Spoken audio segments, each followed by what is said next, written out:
This podcast is brought to you by ProcessBarron. Handle everything better.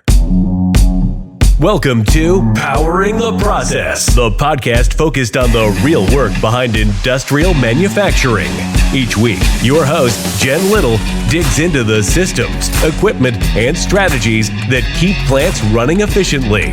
From everyday operational challenges to emerging engineering solutions, we're here to share practical insights that help you keep your process moving. Let's get started. Welcome to Powering the Process, the show where we uncover the industries that shape our everyday lives. Today we're going to dive into the sector you may not think about very often, but you use its products every day, pulp and paper. From the packaging that protects your deliveries to the paper products in your home and office, this industry is everywhere. Behind the scenes, keeping these massive mills running efficiently is no small task. That's where ProcessBarron comes in.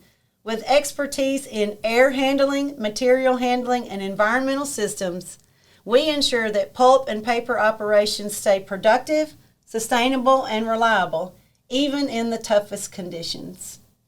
So we have Joe Waite with us today. He's been with the company almost 22 years. That's right. He is the Vice President of Air Handling and Material Handling Products. Joe, thank you so much for being here today. Glad to be here. One thing I did want to start with is that I know a lot of times when people think about pulp and paper, they think about, well, we've kind of moved into this digital age where everything is, we're either emailing, we're saving everything on computers and screens, and that's how we transfer most of our information. However, they don't think about possibly the things in their everyday life that they deal with that come from pulp and paper mills, our customers. So the things that you use every day, these things, the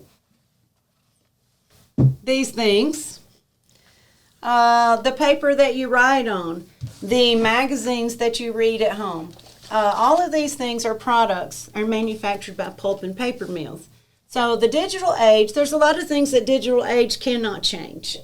And these are some examples of that. So when you think about and you touch these products every day in your home, in your office, think about where they come from and the processes that are used to make them. And then also, maybe now you'll think about how ProcessBarron fits into that purpose. Nicely said. Well, thank you, Joe. Thank you, Joe. So in your years of being here, and I know that pulp and paper has been, I guess, one of the biggest sectors of all the industries that we serve.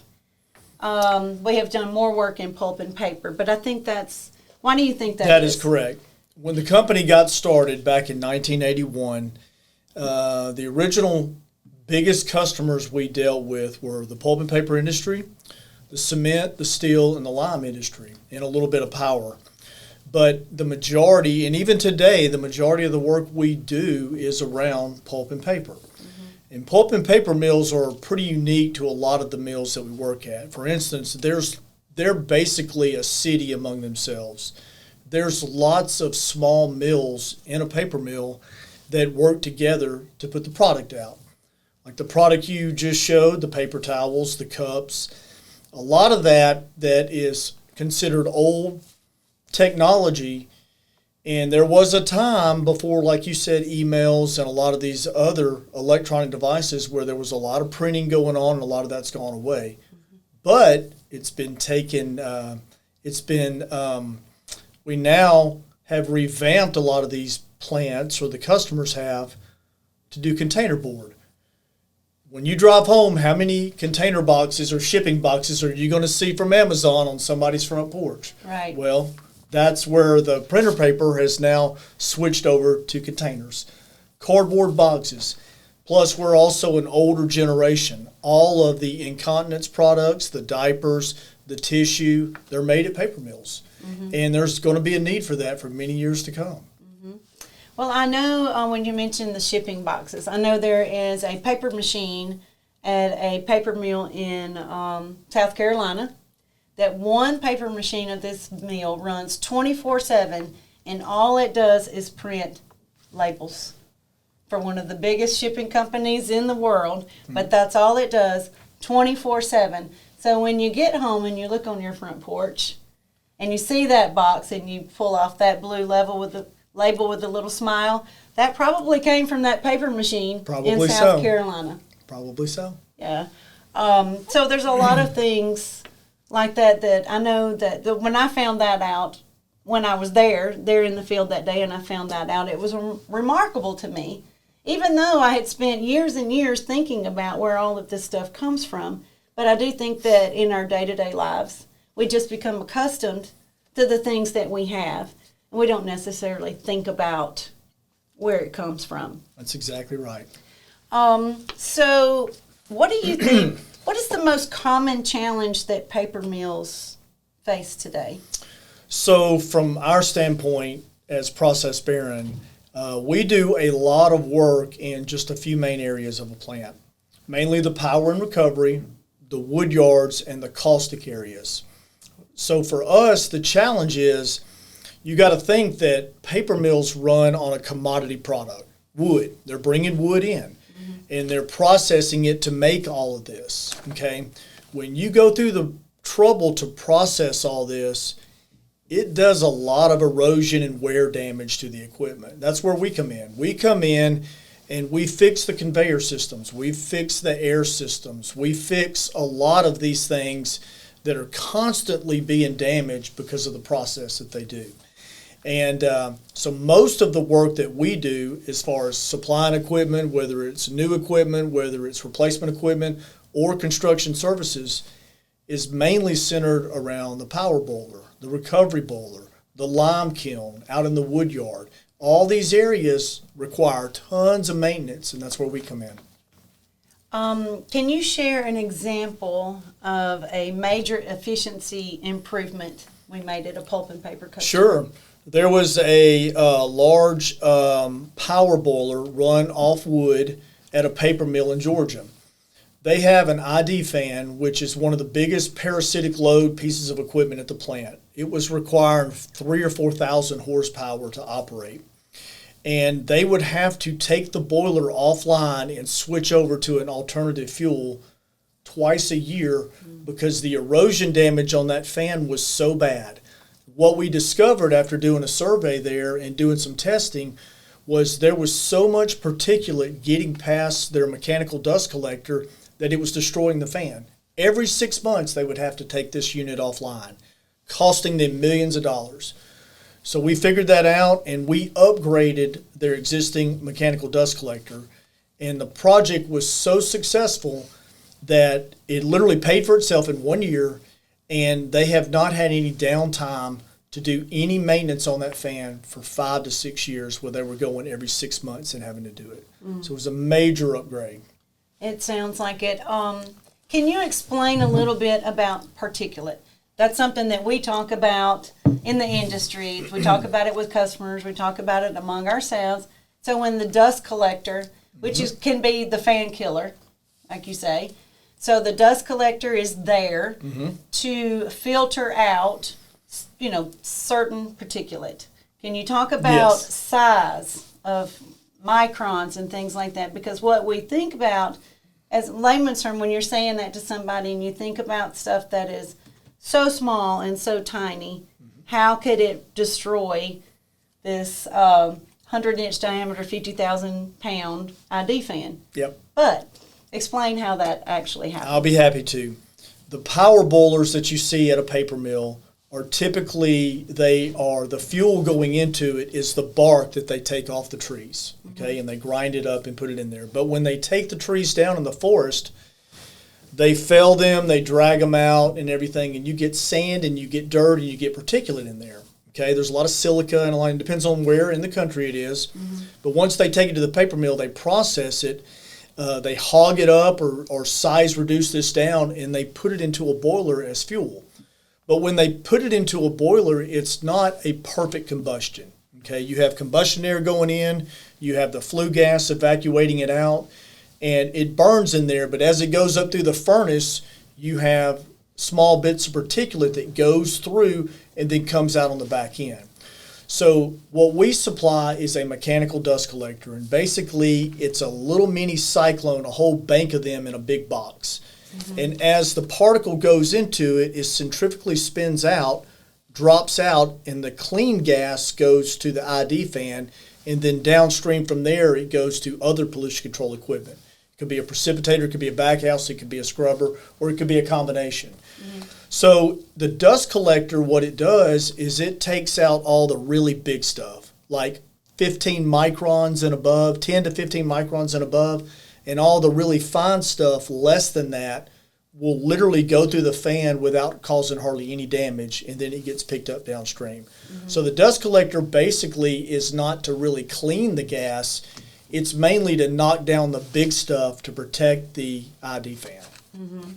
Because when you're talking about that, if the dust collector tubes are clogged and everything's just traveling through and it's making its way into the ID fan, you're talking about not little where you can't see just a few here and there. You're talking about millions of these coming through, and it's like it's eroding the actual metal. So it's like being sandblasted. That's exactly right. If you see somebody out in our facility sandblasting a piece of metal, they're using high spray and they're blasting it with silica.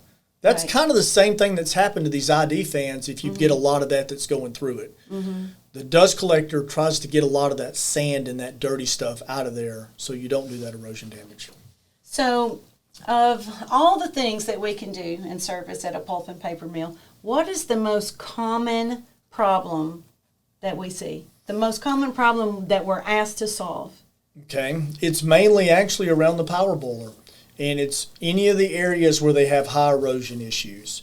And it's not just on the evacuation of the flue gas or the products out of the boiler after it's been combusted. It's for the ash coming out. That's a big product of ours. A lot of the ash that comes out of the dust collector that's collected or out of the precipitator something has to be done with it. You have to collect it and you have to take it somewhere. Well, a lot of people were using old technology like pneumatically conveying it. And there's problems with that, not only with the erosion, but secondary fires on that. But we get involved with making a lot of conveyors on those types of systems. We also work in the wood yard. There's a lot of chutes and conveyors and a lot of things that we do out there, underpile reclaimers, that we do maintenance on them and we supply that equipment. And basically out in the wood yard, you're basically moving stuff around or you're doing size reduction or you're storing it. And that's where it stays until it goes to the digester for the wood chips or it goes to the boiler for fuel. So we do a lot of work out there as well too. And also on the lime kiln. The caustic area, they use a lot of the chemicals in the lime as part of the paper making process, and we do a lot of work on that as well. Well, so preventive maintenance, of course, is one of the biggest things that a customer can do to maintain its equipment, the longevity, the lifespan of the equipment. And that's something that we do. We're a major proponent of preventive maintenance. We do preventive maintenance inspections on a regular basis for all of our customers. So over the years, have you seen the pulp and paper mill kind of change a little bit? Have they always been on 12-month cycles? I know in 2020 when the pandemic hit, it upended everything, and kind of saw some go to an 18-month cycle. So that's a great question, because we're seeing it's all over the industry. We see a lot of mills that are, when they have to take downtime, that's millions of dollars they're not making. So they're going to, the production managers and the plant manager, they're going to push it as hard as they can. They want to get the best numbers they possibly can, but it's always at a sacrifice. You have to do maintenance at these plants. Things will wear out. Oil needs to be changed in bearings and gearboxes, things like that. You have to be able to do that. So there's a direct relationship, a correlation between a robust PM program and downtime. The plants that do a better job at that tend to have less downtime. Thank you, Joe. So everything has environmental regulations, and Everything does, and as it should. but every industry kind of has its own little set of environmental regulations.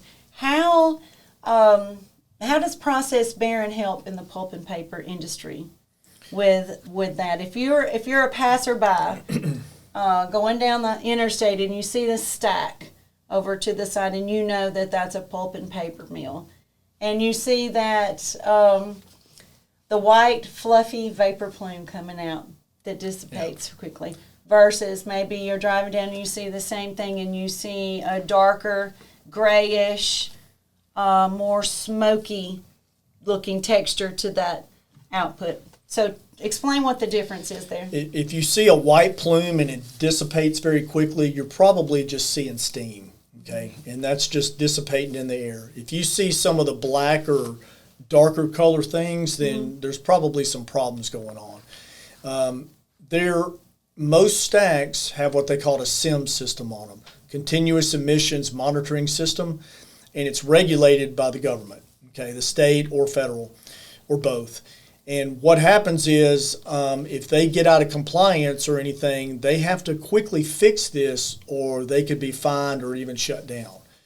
So what we do as a company is we provide a lot of equipment and construction services to work on a lot of this equipment, specifically precipitators in backhouses. Precipitators knock down the very, very fine particulate, like we talked about earlier, the really sub 5 micron stuff, smaller than a grain of salt, way smaller. And they knock a lot of that down and everything. And that's a lot of the stuff that you might see come out the stack that causes an opacity problem that could shut the plant down. Okay.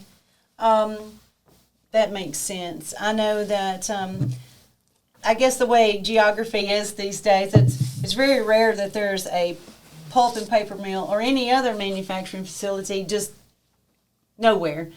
There are going to be neighborhoods. There are going to be people around that are affected by that. And so ProcessBarron does play a vital role in making sure all of these facilities are within the recommended guidelines and EPA laws. We work with the plants in making their boilers run more efficient so there's less emissions. That could be simply by helping them with their combustion, helping them with their flue gas evacuation, their combustion air, and making sure that the equipment downstream is in good working order so it will collect this before it makes it out the stack. So we were talking to Mr. Harris earlier, and who one of our best salespeople. And I know that you've known him for years. And I asked him this question. I'm going to ask you the same question. Okay.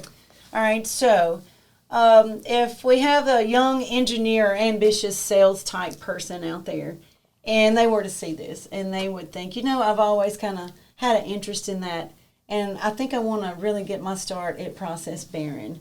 So what advice would you give to that newcomer out there who has an interest in ProcessBarron? I would probably give him or her the same advice that I did myself. You need to come in with an open mind. You need to be a sponge. You need to soak up everything. You need to learn from people that have been doing this a long time. You need to read a lot. And the first time you go to a plant, do your research. Know the plant you're going into, especially if you're in sales.